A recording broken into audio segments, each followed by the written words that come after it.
இப்போ வடலூரில் மாலை பூஜத்துக்கு பல பெண்கள் கோசா உடையிலே கருப்பு உடைய அந்த கோசா உடையிலே வர்றவங்க வந்து ஜோதி பார்க்க வர்றாங்க. ஒரு கூட்டத்துக்கு பார்த்தோம்னா 7-10 பேரை பார்க்கலாம். அதுக்கு பிறகு அவங்களாம் இப்போ அதெல்லாம் மாற்றி விட்டு நம்ம உடையிலே வர்றாங்க. தெரியாமல் பார்த்துட்டு அப்புறம் நம்ம பெண்களோட கூட போயிடுறாங்க. இந்த நிலைக்கெல்லாம் அவங்க மாறி வருவது நம்ம ஏமாறி பிடிச்சி இல்லைன்னா ஆகிறது எந்த வகை நியாயங்கிறதுக்காகத்தான் நான் சொல்கிறேன். காரணம் இப்போ சைவ இந்த வர்ற அவர் பல சைவரை இந்த உட்காந்துருக்காரு, அவர் ஆக்கியிருக்காரு. எனக்கு தெரியும் அவர் பல சைவர்களை சீவகாண்டி ஒழுக்கத்தை கொடுத்து ஆக்கி அவங்களாம் வேலை பார்க்குறாங்க. இது இருந்துன்னா அவர் இதை நான் செஞ்சுக்கிட்டு இருக்கேன்னு எனக்கு தெரியும். அத்தி அவர்களோட கொண்டாந்து உடல்களை கொண்டு வந்து அங்கேயும் வழிபாடு பூரா பண்ண வச்சார். இப்படி சூழ்நிலையெல்லாம் இங்கே நடந்துக்கிட்டு இருக்கிறது நம்ம இவ்வளோ தாழ்ந்து இப்படி பின்தங்கி இருப்பது எந்த வகை நியாயம்? ஏன் அப்படின்னு சொன்னால் வழிநடத்த வேண்டிய வழிநடத்தாமலும் வழிநடத்துறதுக்கு மார்க்கத்தில் இருக்கிறவங்கள இங்கே வந்து நம்மளை வழிநடத்துக்கு அவங்க முன்னே வந்துக்கிட்டு இப்படி வர்றாங்கள நம்ம இப்படி பின்தங்கி இருக்கிறது எந்த வகை உணர்வு நினைவு அப்படிங்கிறத நம்ம சிந்திக்காமல் இருக்கிறது அது நியாயமா அப்படிங்கிறது தான். இப்போ நினைவு உங்களுக்கு நினைவு பண்ணுறது தான் பண்ணலாம் கூடிய நான் வந்து இதை சொல்கிறத பயன்படுத்துறது நீங்கள். நான் நினைவுபடுத்தலாம் சொல்லாத உங்கள் செயலில் தான் இருக்குது அதனுடைய திறன். சொல்கிறது செயலாகாது, அது நீங்கள் செயல்படுத்துகிற உங்கள் ஆற்றலில் தான் இருக்குது செயல்படுத்துகிற அந்த தன்மை. இப்படியெல்லாம் அந்த எண்ணங்கள்லாம் விழிப்புணர்ச்சியில் வர்ற போது விழிப்புணர்ச்சியிலிருந்து செயலாற்றி அவளை வழிநடத்த வேண்டிய ஆள் நம்ம இவ்வளோ குப்பரை கிடைக்கிறது எந்த வகை நியாயம்? அதுதான் எங்கே அவங்க எழுச்சி அப்படின்னு நான் உங்கள்கிட்ட ஆணையிடலை நினைவுபடுத்துகிற ஆன்ம உரிமையில். இதிலிருந்து நீங்கள் என்னைக்கு வர்றது என்னைக்கு இதை இந்த இதை கண்டு இதை நாடு பூரா பரப்பி நம்ம கண்டு மகிழ்ச்சி அடைகிறது. இந்த வேதனையில் இருக்கிறது எந்த வகை நியாயம், தமிழ்நாட்டுக்கு எது முறையா அப்படிங்கிறத நினைவுபடுத்துறது. இதுக்காக நீங்கள் எல்லோரும் இதெல்லாம் முற்படணும். ஏந்தவாறு ஒத்துழைங்க. திருவள்ளுவர் உள்ளும்புறமும் காரியப்படும். இதை பேசிட்டு நான் வார்த்தைக்கு ஒரு முறை வந்து பேசிட்டு போயிடுவேன். அதாவது வந்து அங்கே கேட்குற அப்படின்னு சொல்லிட்டு போயிடுவேன். அதை நான் சொல்லிவிட்டு நான் சும்மா இருக்க மாட்டேன். இப்போ போய் அங்கே மாத பூசத்துக்கு காலை உணவு, மதிய உணவு, சாயங்காலம் இரவு உணவு கொடுக்கறதுக்கு சித்திவராத்தில் ஏற்பாடு பண்ணிட்டு வந்திருக்கிறேன். இங்கே தொழுவூர்பேட்டைக்கு 5 கிலோமீட்டரில் சேலம் போகிற ரோட்டில் 48 ஆண்கள் 39 பெண்கள் குஷ்லோகத்தில் இருக்கிறாங்க. அவங்களுக்கு போய் இப்போ 100 பெட்ஷீட்டு அந்த இதுகள்லாம் அந்த பிளாஸ்டிக் இதுகள்லாம் கொடுத்தோம். அதுக்கு முன்னாடி அதுகளுக்கு உள்ள சாமான்கள்லாம் சேர்த்துக்கிட்டு இருக்க 100 பேருக்கு ஷீல் கட்டில் தயார் பண்ணிகிட்டு இருக்காங்க. இன்னும் ஒரு வாரத்தில் அதை முடிஞ்சுன்னு கொண்டு இறக்கிடுவோம். இந்த வேலையை அங்கேருந்து இயக்கிட்டு லகுவெல்லாம் நடத்திக்கிட்டு தெரியுறேன். இந்த வேலையை தெரிகிற போது எங்கெங்கே உயிர்கள்லாம் துள்ளப்படுதோ அங்கேயெல்லாம் நம்ம படியை போய் செய்யணும். ஏன்னா அதுக்கெல்லாம் நம்ம ஆன்மா ஏன்னா நம்ம ஆன்ம உரிமையை நம்ம பிள்ளையாக இருந்தால், நம்ம மகளாக இருந்தால், நம்ம தம்பியாக இருந்தால், அண்ணனாக இருந்தால் என்ன செய்வோம்? அதனால பெருமான் காரியப்படாரு. எனக்கு என்ன பேங்க எங்கே வேண்டியதில்லை. அவர் என்ன சொன்னார்? பெருமான் இல்லாமல் எமக்கு இல்லை, எல்லாருக்கும் ஈவ உண்டார். அவர் தயவால் இயக்கப்பட்ட சத்தியம் தான் நம்ம நினைச்சாலும் இங்கே நடக்கமில்ல. என்ன இது பண்ணி உள்ள அவர் பண்ண வைப்பார்ல, அதில் ஓடுது என் வண்டி. என்ன கிட்ட ஏதாவது இருக்காண்டா? இல்லை, அது ஐயா தான், ஐயாவுக்கு தான் இருக்கா அந்த பொருள். ஐயா விட்டு லோன் வாங்குற ஐயா செய்யணும், உடனே செய்கிறார். இதை எப்படி எனக்கு செய்ய வைக்கிறாரு? ஏன் உங்களுக்கு உங்கள் மக்களில் பக்கம் வருமா தெருவுகளுக்கு? நீங்கள் வந்தால் எனக்கு செய்ய முடியாது, உங்களுக்கு செய்ய வைப்பார்ல. ஏன் வரல? அதில் ஏன் தீவிரம் கொள்ளலை? இந்த நாட்டிலேயே அந்த சோர்வு இருக்கிறது. இந்த நாடு இருந்தால் அந்த நாட்டுக்கு தமிழ்நாட்டுக்கு பெயர் பொருந்துமா? உலகத்தையும் வழிநடத்துனாலேயே தமிழ்நாடு. ஆனால் உலகத்திலே தாண்டி எடுக்கிறது தமிழ்நாடு தான். இதனுடைய பண்பாட்டையும் அதனால் விளைந்த பயனை நீங்கள் எண்ணி பார்த்தீங்கன்னா ஒரு நிமிஷம் கூட அதிலிருந்து மாற மனம் வராது. வள்ளலார் மாதிரி உலக நாட்டில் வேறு யாருக்காவது எந்த மொழியாவது எந்த நாட்டுக்காவது கிடைச்சிருந்தா நேரம் என்ன ஆக்கியிருப்பான்? உலகத்திற்கு சமயமனங்களை அத்தனை இருக்கிற இடம் தெரியாமல் ஆக்கிட்டு இங்கே இதை காட்டு இதுக்கு வாங்கலான்னு ஆக்கி அதை பூரா பரப்பியிருப்பான். நம்மகிட்ட கிடந்து நம்மளும் தெரியாமல் உலகத்துக்கு இப்படி ஒரு தேட்டம் இருக்குன்னு அவங்க உலக கவனத்துக்கு கொண்டு போகாமல் எவ்வளோ வீணாக்கிக்கிட்டு இருக்கிறோம். ஆனால் நமக்கு குருடங்கையில் கொடுத்தது மாதிரி இருக்குது. குருடங்கையில் கொடுத்தா அது என்ன கலரில், என்ன நிறத்தில், என்ன தன்மையில் இருக்குன்னு நமக்கு தெரியாது. அது தொட்டு உருட்டி தான் பார்க்கலாம். உருண்டை அரைச்சி, இல்லாட்டி சாப்பாட்டை அரைச்சி, நீளமாக அரைச்சின்னு சொல்லலாம். அந்த மாதிரி இப்படி வாய்ப்பை பதற்றலே பண்ணிக்கிட்டு நிற்கிறோம். அப்படி இருந்துச்சு இப்படி இருந்துச்சுன்னு மேடையிலையும் புத்தகங்கள்லையும் இப்படி பேச்சுகள்லையுமா செயலில் எங்கே இருக்குது? அதனால் இன்னமும் இப்படி இருக்கிறது காலம்.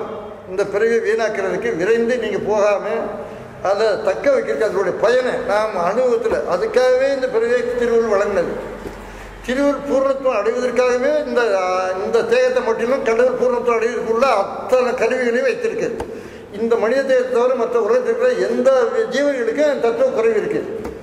அந்த தத்துவ குறைவான நிலையில் இருக்கிற ஜீவன்கள் இல்லாமல் தத்துவ நிறைவான முறையில் ஒரு ஜீவனை உண்டாக்கியிருக்கு உலக வரலாற்றே இந்த மனித இனம் தான். அந்த இதில் வந்த இனம் எதுக்கு மாறுபட்டு நடக்கிறது, எந்த திருவுள் நேதிக்கும் பொருளாதார செயல்கிறத ஒவ்வொரு மனித இனமும் பொதுநிலையில் இது உயிர் இந்த பிறவியினுடைய பிறப்பு உரிமையாக கருதணும், இந்த பிறவி எடுத்ததுடைய உரிமையாக கருதணும். இந்த நிலையிலிருந்து விடுபட்டால் காலம் மன்னிக்காது.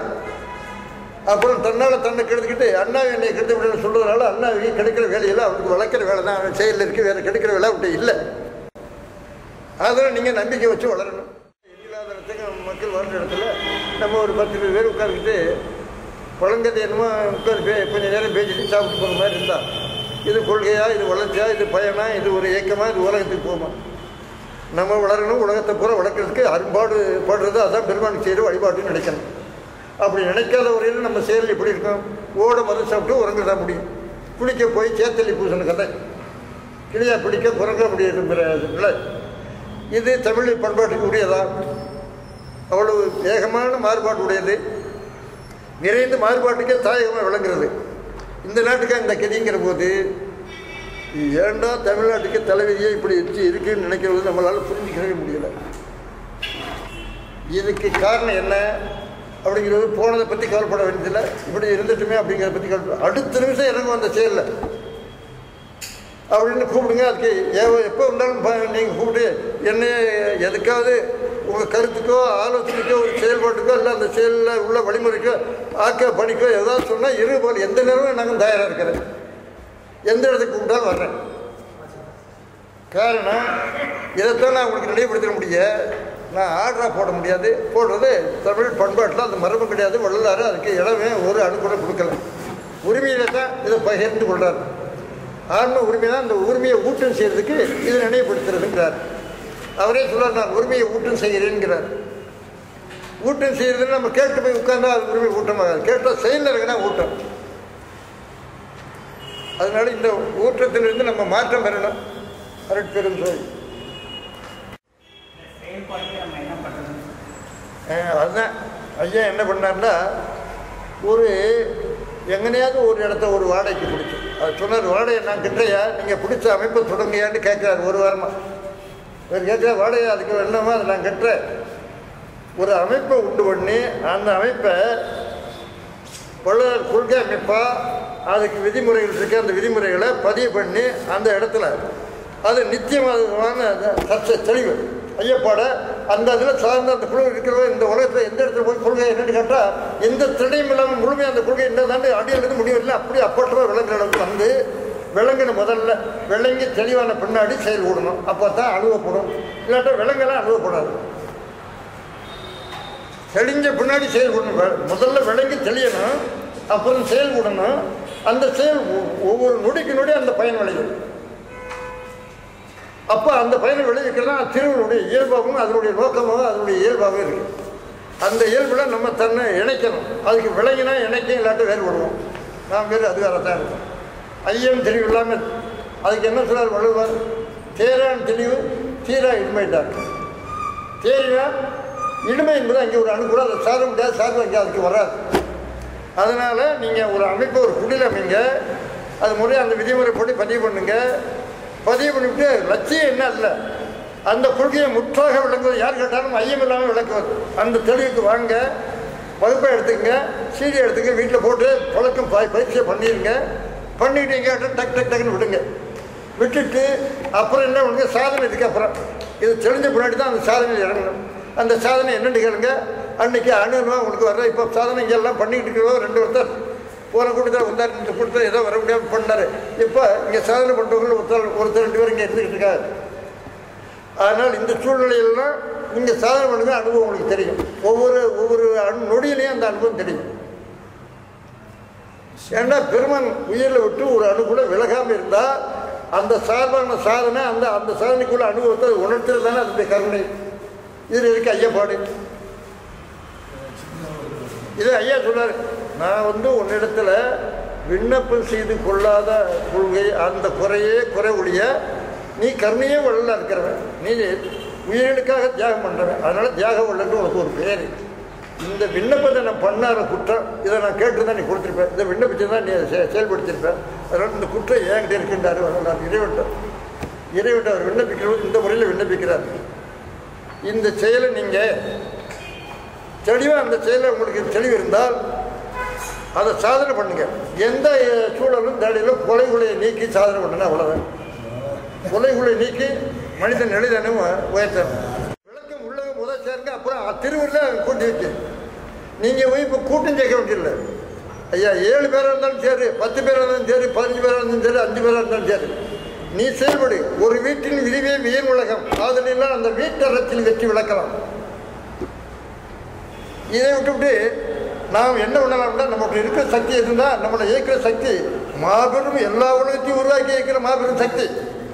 அந்த சக்தி நாம இருக்கிற போது, அந்த உறவு நம்மகிட்ட உள்ளே இருந்து நம்ம அதை நம்மளை அணுவாக எங்கே வச்சுக்கிற போது, அதில் உறவுகளுக்கு நீங்கள் எத்தனை பேர் தான் அத்தனை பேர் அமைப்பு உண்டு பண்ணுங்க. இப்படி சொல்கிறாலும் தேடி வந்திருக்கல. இப்போ என்னன்னா இப்படி அதுக்கு உண்டு ஒன்றுனா அதுக்குள்ளே வாடகை கட்டிட்டு சொல்கிற அளவுக்கு தேடி வந்திருக்க போது, அது கூட நீங்கள் பஞ்ச நாட்டில் இந்த பொருளாதார பின்தங்கிய நாட்டில் இருக்கீங்கிறதுக்காக வழியை சொல்கிற அளவுக்கு தெருவில் வந்திருக்கல. தங்கினது போதும். இனிமேலும் தங்குற நிலையாக நம்ம மேற்கொள்றது முறை இல்லைங்கிறதுக்க நினைவுபடுத்துகிற உரிமை தானே நான் சொல்ல முடியும் இல்லையா. அப்புறம் வழிநடத்துறதுக்கு நீங்கள் விரும்பினால் பெரும்பாலும் அந்த உங்களால் அதை காரியப்படுத்துவார். இப்படி விரும்பாமல் வெற்றி தான் ஆக்காதனால பயன் இல்லை. நான் தர்மசாலையிலேயே 3-4 வருஷம் பேசினேன். அருப்பா விளக்கத்தை மாலையில் 5 மணிக்கு போவேன், ராத்திரி 8 மணிக்கு முடிப்பேன். அப்படி வியாழனும் ஞாயிறும் வாரத்துக்கு 2 நாள் நடத்திக்கிட்டே இருந்தேன். அதை அங்கேருந்து புருஷமாக போட்டு வெளியே விட்டாங்க. பேசின ஒரு விளக்க உரையை இப்படி பண்ணுறது இவர் சொன்னபடி இவங்க சன்மார்க்கத்தை விளங்கிட்டாங்கண்டா நம்ம நிர்வாகம் சமய நிர்வாகம் பண்ணுறது நம்ம குழப்பில் கை வச்சுருவாங்களே அப்படின்னு என்ன பண்ண நாங்கள் பேசுகிற லைட்டாக மாற்றினாங்க. அது பீஸ் ஆகி போச்சுருந்தாங்க. நாங்கள் உடனே பல்ப்பு வாங்கி போட்டோம். நான் வாங்கி போட்டேன். ஒரு ஆள் கேட்குற வாங்கி போட்டார். அப்புறம் என்ன பண்ணார், மழை காலம் வரும்போது அங்கே உள்ளே பேசலாம். அதில் அப்புறம் அந்த இது உள்ளே திறந்து விட்டாங்க. 1 மாதம் 2 மாதம் பேசுகிற போது இந்த ஆளுகிட்ட போய் வெளிப்புற வந்தால் நம்ம நிர்வாகம் பண்ண முடியாதுன்னு சொன்னோம்னா அப்புறம் போட்டு சாவி தொலைஞ்சி வச்சுருந்தாங்க. அப்போ வேறு இப்போ சாவியை போட்டு பண்ணிக்கிட்டு வேறு நாங்கள் ஒரு புது பூட்டு வாங்கிட்டு வரோம்னு சொல்கிற போது அது இது பண்ணனா அப்புறம் ஒரு ஆள் மைக்கு வாங்கி கொடுத்தாரு. அந்த மைக்கில் நீங்கள் பேசுங்க எல்லாருக்கும் கேட்க சொன்னார். அது மைக்கை வாங்கி கொடுத்தோன்னே அதுக்கு அவர்கிட்ட அங்கேயே வச்சுட்டு வந்தான். இங்கே தானே பேசுகிறேன், இங்கேயே ஆஃபீஸில் வச்சுட்டு வந்தேன். ஒரு 1 மாதத்துக்குள்ளே அது பாட்டாகி போச்சு. என்ன அப்படி ஏன் இதாகலன்னா என்னவோ தெரியல ஆகி போச்சுட்டாங்க. அப்புறம் அதை கொடுங்க, அதுக்கு ரிப்பேர் பார்க்கணும் அப்படின்னு செலவு அப்படின்னு சொன்னாங்க. அப்புறம் கொடுங்க நாங்கள் பார்க்குறோம்னா அது உள்ளே வச்சுட்டு போயிட்டார். ஈஓவோ அவர் வரணும் லீவில் போயிருக்காருந்தாங்க. இப்படி இருட்டடிப்பாக பண்ணிட்டு வந்தாங்க. பார்த்தேன். அவங்க தான் கூப்பிட்டு இது இங்கே நடக்கும்னு அறிவிப்பு போட்டவோ அவங்க தான். அவங்க அறிவிப்புக்குள்ளே போய் உள்ளே உட்கார்ந்தேன். ஏன் நீங்கள் போட்டுக்க, ஏன் அறிவிக்கலன்னு கேட்டேன். இப்படி போட்டு யாராவது தெரிஞ்ச அறிவிக்க வருவான்னு நினச்சி போட்டோம். இப்போ 2-3 வருஷமாக வரல அப்படின்னு சொன்னாங்க. அப்போ அப்படின்னா நமக்கு மேலே ஒரு 10 பேர் வர்ற வரையிலும் எனக்கு ஐயா உணர்த்ததை நான் சொல்லலாமான்னேன். தாராளமாக சொல்லுங்கன்றாங்க. நான் சொல்கிறது அதுக்கு உள்ள அவங்களுக்கு நம்பகமான முக்கியஸ்தம் இல்லை. இவர் சொல்கிறது அற்பா சம்மந்தப்பட்டதா அப்படின்னு அதுக்கே 2 பேரை கொண்டாந்து சாட்சியாக வச்சாங்க. அவங்க 2-3 கூட்டத்தை கேட்டுவிட்டு ஒரு அணு கூட அது மாற்றலாம் இப்படி சொல்கிறாலும் ஐயா தவிர வேறு யாரும் இல்லை அவர் பேசுறதுக்கு அவங்க விட்டுட்டு போனாங்க. ஆனால் இவன் ஒவ்வொன்றா மறைச்சாங்க. அப்புறம் பல்பை கொடுத்தா பல்பு பீஸ் ஆகுது. அந்த கூட்டம் வர்ற போது கூட்டத்தில் கூட்டம் தொலைஞ்சு போகுது, சாவி தொலைஞ்சு போகுது, மைக்கை போட்டால் மைக்கு வேலை செய்ய மாட்டேங்குது. இப்படி வந்துச்சு. கூப்பிட்டேன். உடனே நிர்வாகத்தில் கணக்கு பிள்ளைய கூப்பிட்டு ஐயா உங்கள் என்னென்னு எங்களுக்கு புரியுது. ஆனால் நாங்கள் வந்தது பெருமாள் நீங்கள் போட்டதை இங்கே சத்துவிசாரமும் புறவகாரம் இதை கஞ்சி ஊத்துறியா. ஆனால் சத்துவிசாரம் நடத்தப்படும் இந்த தைப்பூசத்திலிருந்து ஒவ்வொரு ஞாயிற்றுக்கிழமையும் அப்படின்னு போட்டியா இல்லைங்கிற போது 3-4 வருஷம் நடத்த விட்டியா. இப்போ இதில் ஏதாவது ஒரு இந்த கொள்கை விளக்கம் இந்த நாட்டில் விழிப்பம் வந்துட்டால் நம்ம நிர்வாகம் நடத்த முடியாது. ஆக இப்படி நடத்தினா ஐயர் நம்மளும் சேர்ந்து அடிக்கிற கொள்ளை அடிக்க முடியாதுன்னு நினச்சி நீங்கள் எங்கள் மேலே மறைமுகமான நடவடிக்கை எடுக்கிறேன்னு எனக்கு தெரியுது. ஆனால் இடமில்லாமல் இங்கே வரல. இது இந்த இடத்துல நடத்தப்படணும்னு பெருமாள் ஆணையம் இருந்தனால இங்கே வந்தேன். இதுக்கு மேலே பெரிய இடம் எனக்கு ஐயா கொடுத்துருக்காரு. ஆனால் அது என் வீட்டை நான் நடத்துகிறேன் அப்படின்னா அங்கே போயிட்டேன். அதுக்கப்புறம் அங்கேயே மாடியில் ஏற்றினேன். பகலாக இருந்தால் மேலே ஏறு, மழை காலம் பார்த்தா உள்ளவா அப்படின்னு விட்டேன். இப்படி விடுற போது அங்கே கேட்குற ஆளுகளுக்கு விளங்குறத தெரியணும்னு வர்றாங்களோ ஒழிய லட்சியம் அதில் போன இயக்கத்தில் இயக்கிறதுக்கு வர்றது கேட்குற ஆளுங்களா அது குறைவாக இருந்துச்சு. என்னடா இப்போ இருக்கிற ஆள் பூரா மம்போட்டியாங்களா இருக்காங்க, கேட்குறேன் செயல்படுத்த உணர்ச்சி இல்லாமல் இருக்கிறான்ட்டு சார் இதை போய் ஒரு கல்லுக்கு முன்னுக்கு சொன்னாலும் அதுக்கு ஒரு வேற திரு வேற கூட, அதாவது ஒரு சித்தியை வழங்கியிருக்குமே அப்படின்னு